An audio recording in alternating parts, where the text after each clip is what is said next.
What is good, everybody? This is your boy Bass, back again with a part 2 of my sci-fi pistol series. If you want to check out part 1, it will be in the description below.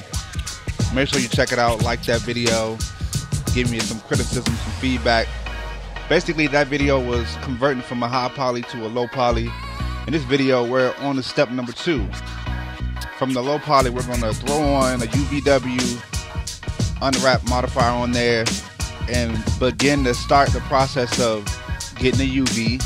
And then in part number 3, we're going to go from the UV to the normal mapping. So let's get started.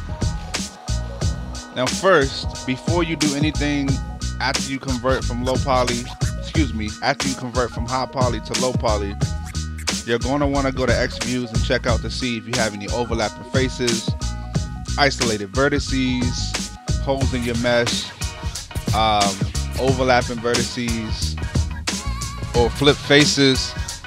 Usually X views can pick up a lot of stuff. A lot of things you can kind of do a little bit of debugging yourself before you go through this process. You have to have selected the model in order for it to show up. And right here I'm selecting every separate object just to make sure, and then I'm going to select everything so I can see if I can see any errors that are in green. And I spot one to where I made a stitch in the previous video. The best thing to do right here is to select that face to where the stitch didn't go through all the way, weld the vertice, and then cap the poly. And you should be okay after that.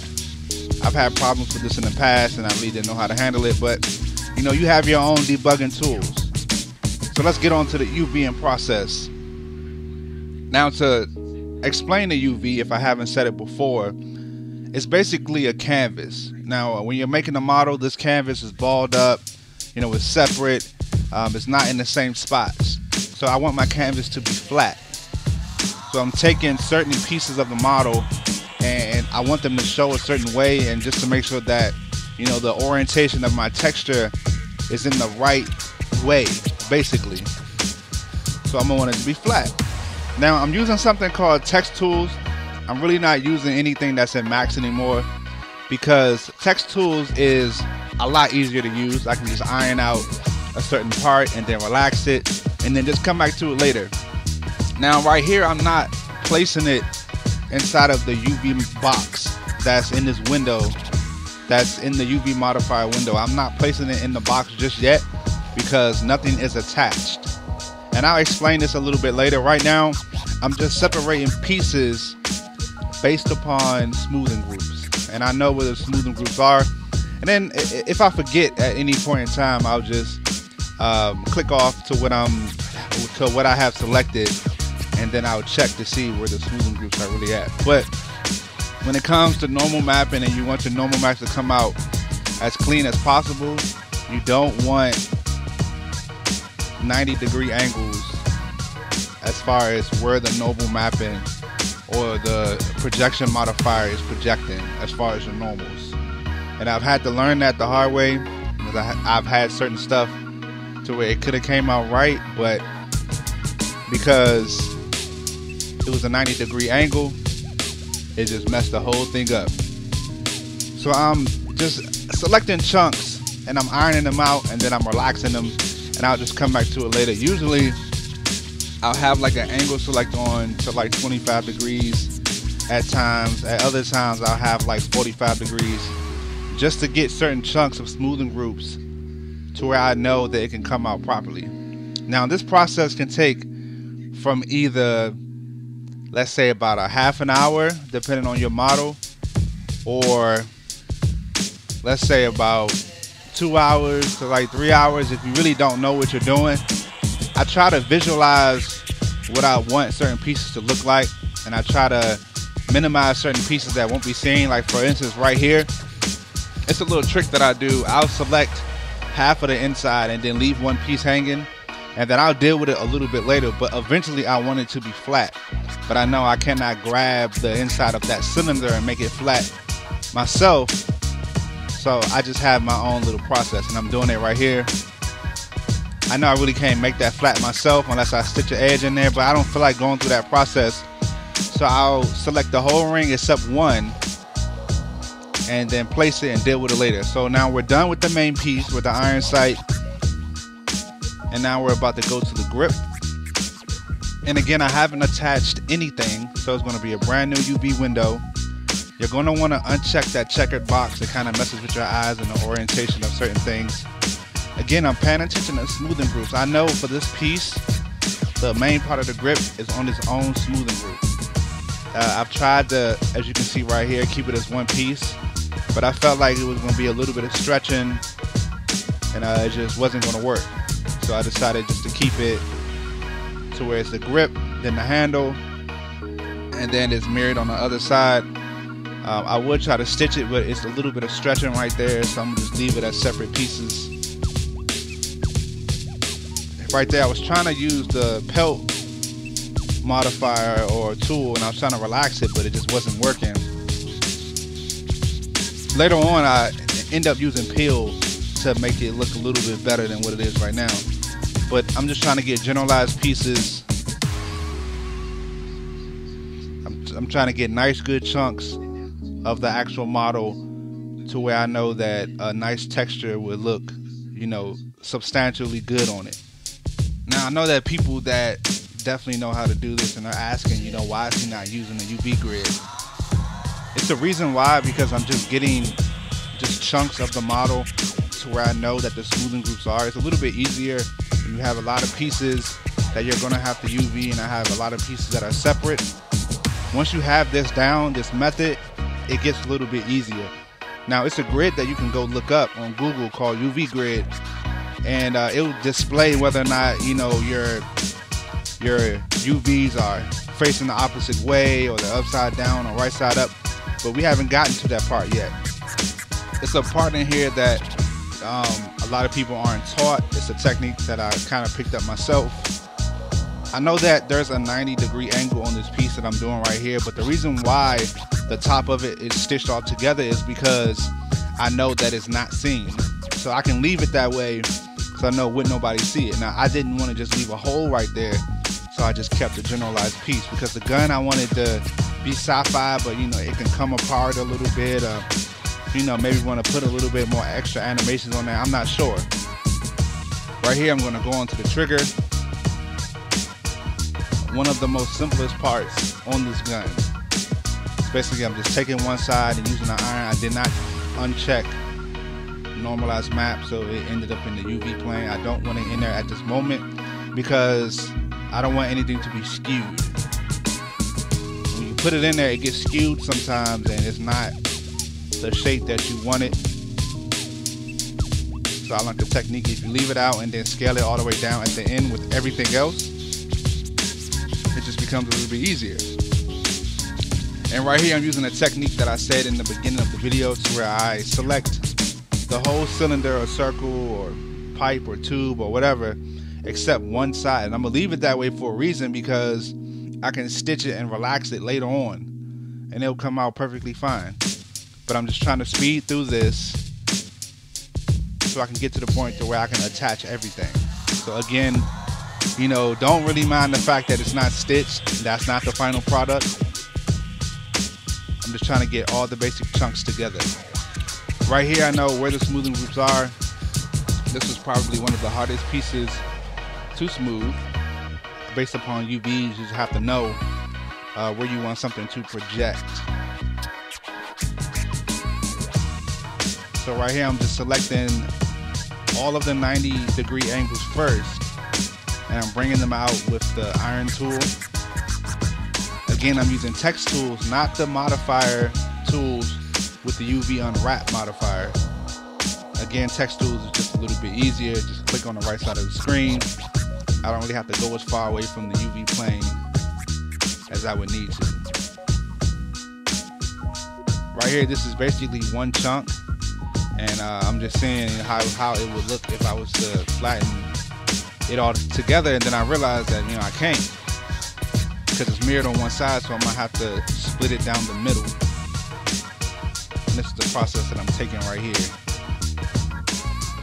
Again, having to have been UVing for at least 3.5 to 4 years now, you know, I still make my simple mistakes that I don't like. and we'll get to that once I get to the Pickaninny rails. I kind of took that part out because I was making just the most remedial mistakes that I can make, and I wasn't really thinking, because if you think about the Pickaninny rails, they're basically 90-degree angles all over the place, and I was kind of having them as one piece, and then I kind of realized something. I can just stitch them as one piece and then break them off later once they're all in one condensed chunk, not a condensed chunk together to where they're stitched, but just a chunk to where, you know, I can control everything that is going on. And I'm basically done with this piece right here. Going on to the next.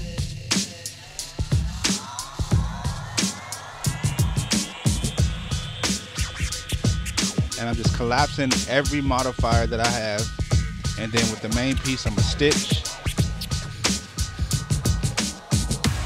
I'm gonna stitch everything. Well, not stitch, I'm gonna attach everything, excuse me.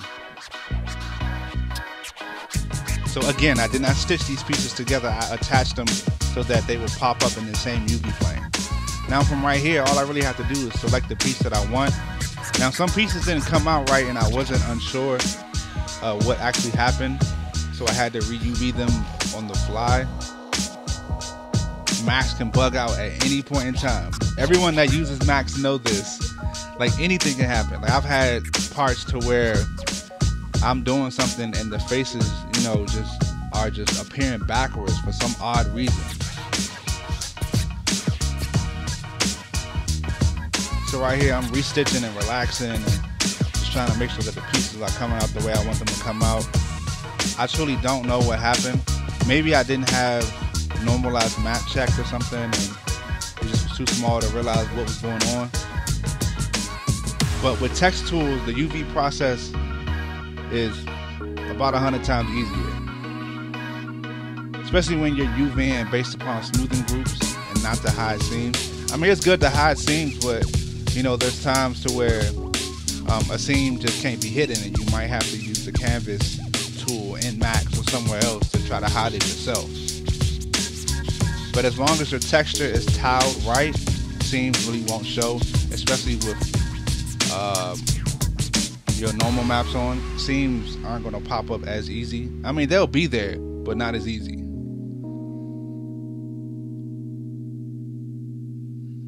And right here I basically had to restitch and re-UV a couple of pieces.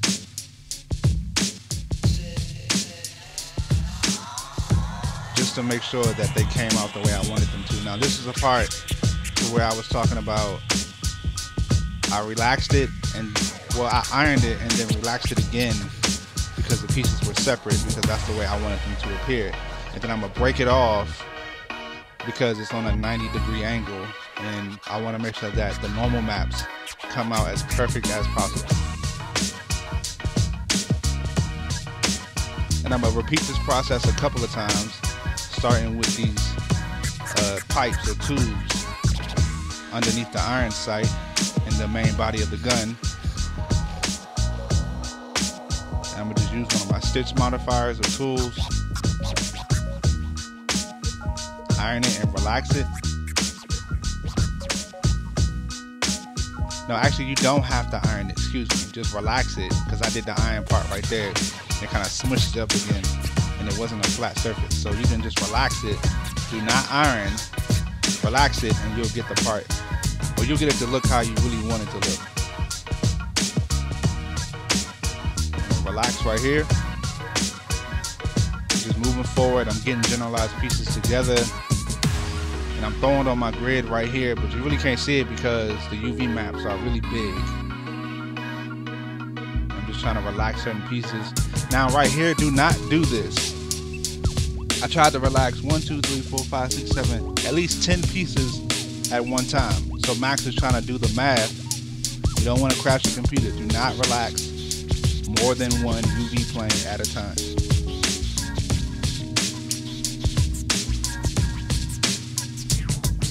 But I can truly say that this process is basically flawless if you do it right. I haven't had any problems with it. This is not how I have been taught to UV, but the process is quicker. I can get through it a lot easier. I understand the chunks a little bit better. I understand asymmetric, like how to have UVs asymmetric and still work together.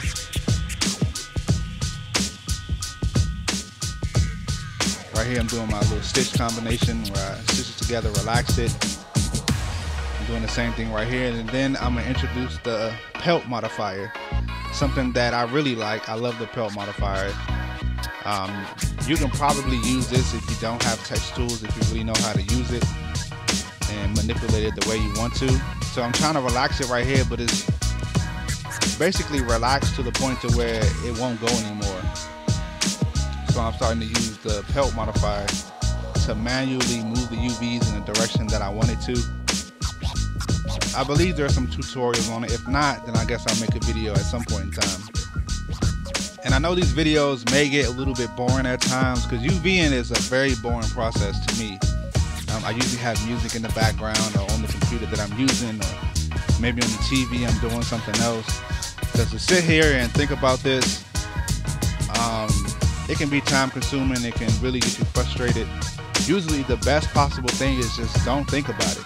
You know, if you've been doing it for a while, it'll just come to you. Right here I'm just putting them in some sort of a mini box to just have them in the place where I want them, and I relax that piece, and I'm going to use the pelt modifier on these two. So I'm trying to iron it out and then relax it, but you know, it's acting weird. So I'm trying to see if anything is connected, and it's not. So I'm going to just use the pelt modifier to pull them away manually.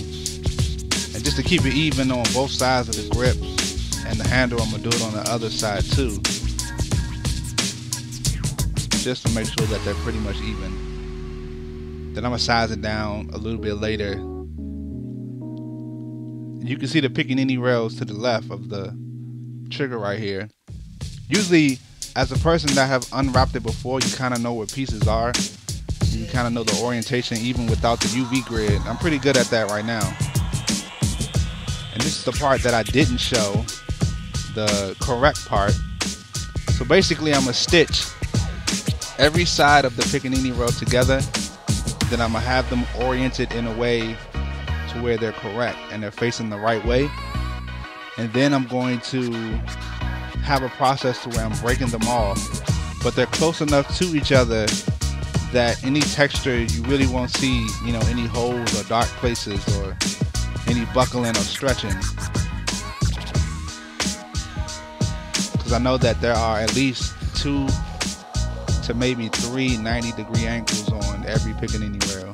There's probably 2, or if you want to count each side, 4. So I was having a conversation with a couple of other people that are in my major. We was in this common area called ZAR on campus. It's like a game lounge, and it's a game studio actually. And I was just like, you know, I felt as though I surpassed what I was supposed to learn here at least 2 years ago, and they felt the same way. Now, I'm not saying every institution, you know, is bad. You know, I appreciate George Mason Game Design for what they have taught me, but as far as art, I felt as though that, you know, there could have been a little bit more. Again, I'm a senior. I'm getting ready to graduate in May. And we was having this conversation, and I guess, you know, I showed my drive and my determination to not settle for subpar. And I felt like, you know, the intro, the game animation and advanced animation and 3D modeling, and even the if you want to call it a master's class, I am, because I'm going to use it as a master's credit. But even the $3.99 special topics master's class, even that one, I mean, it was basically the same thing as advanced modeling, but you had a little bit more freedom. And I decided to take an independent study just to figure out, you know, what it is that I wanted to do. And did I really want to continue this process of making low poly, or did I want to try to merge to high poly and really push myself? Then I seen a couple of videos by Ben Bolton and a couple of other people. So I decided to, you know, take it upon myself to start studying what they're doing and really paying attention and really breaking down certain techniques and topics that I can look up myself, read a couple of books, look at a couple of web pages to see, you know, what AAA models are. Now right here, I've already started the process of packing. And what packing is, Anything that's outside this box will not be rendered when you render your UV template.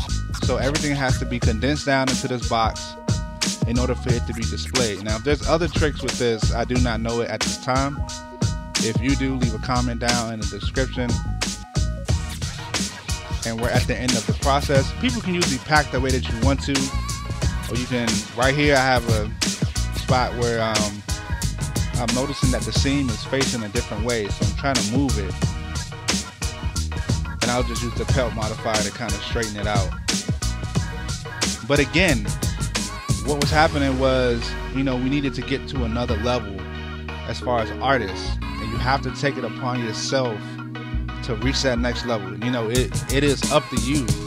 You know, you started this process, but you know, do you have enough courage to push yourself to the next point? I guess that's the point I'm trying to make. And I felt as though I needed to keep going. You know, I needed to, you know, break through to the next level of being a 3D artist / game developer. And I felt as though that I have, you know, especially with this model, being as though I did not use a tutorial, I made it on my own. I'm doing the UVs on my own. I'm doing the texturing on my own. You know, I'm very proud of what I've done in my career at George Mason. I appreciate all the teachers who have taught me and who have gave me a hard time based upon, you know, just the little things, whether it's being late to class, doing work subpar. I guess the one thing I can probably take away from it, as you can see the UV template right there, and I have a little bit of overlapping. Professor Grimsby said that, you know, I'm a really good modeler and I have a really good sense of imagination, but a bad model with a bad texture is like a sports car with a bad paint job, and that hit me like a ton of bricks. So now I'm in the process of being a better texture artist, learning certain stuff, certain nuances. And this video is pretty much done. I thank everybody for watching. If this video has entertained you in any type of way, definitely hit that like button, but most importantly, subscribe for more videos. This is your boy Bass. Thank you for supporting.